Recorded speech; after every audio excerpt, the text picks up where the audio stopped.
Tidak perlu takut. Sekarang dunia dibuat semua orang supaya takut. Sampaikan kepada dunia dan sampaikan kepada orang yang membuat berita takut-takut itu.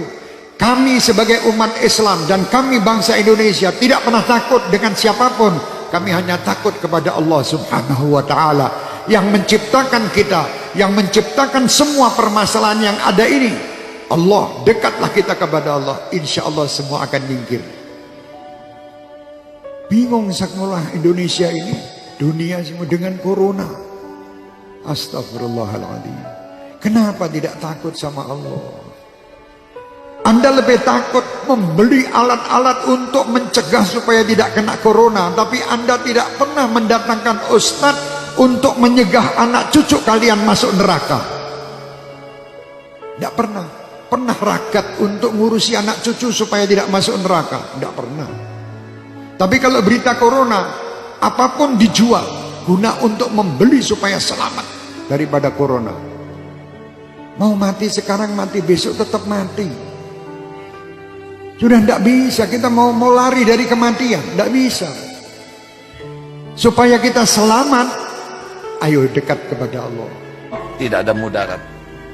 Siapa yang meninggal kena virus, pasti yang sudah ditetapkan Allah harus meninggal pada waktu yang ditetapkan.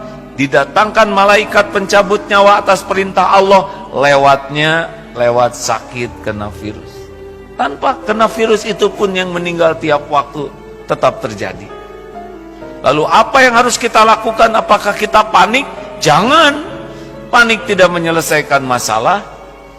Kita baca mengapa syariatnya Allah takdirkan ada ini. Oh, makan tidak terjaga, hidup yang kotor, dan berbagai hal yang kita bisa dapatkan informasinya.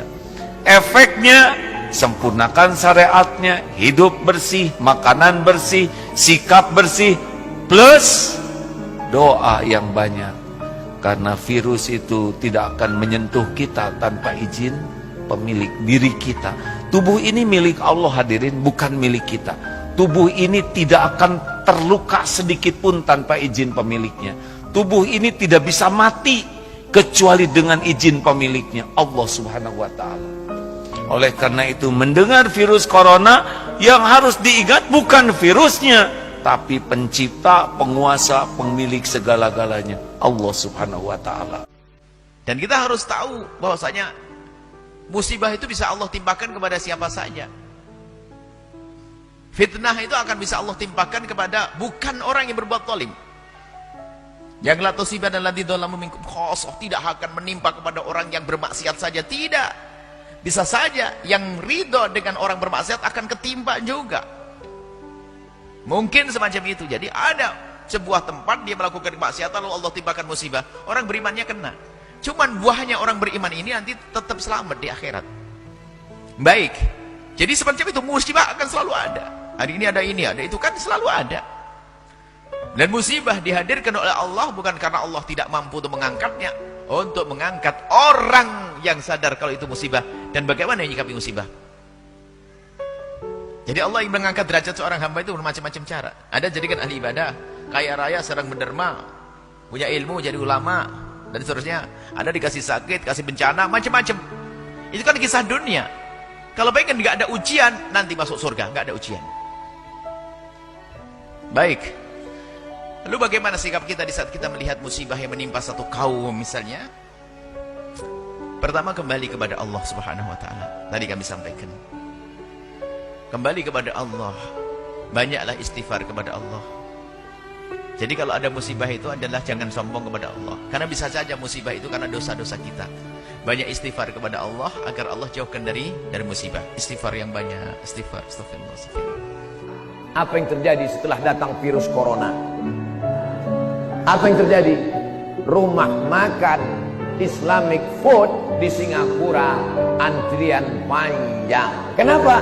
Karena saudara-saudara kita yang ada di Singapura, yang non muslim, yang tak Islam, lebih percaya kepada makanan orang Islam.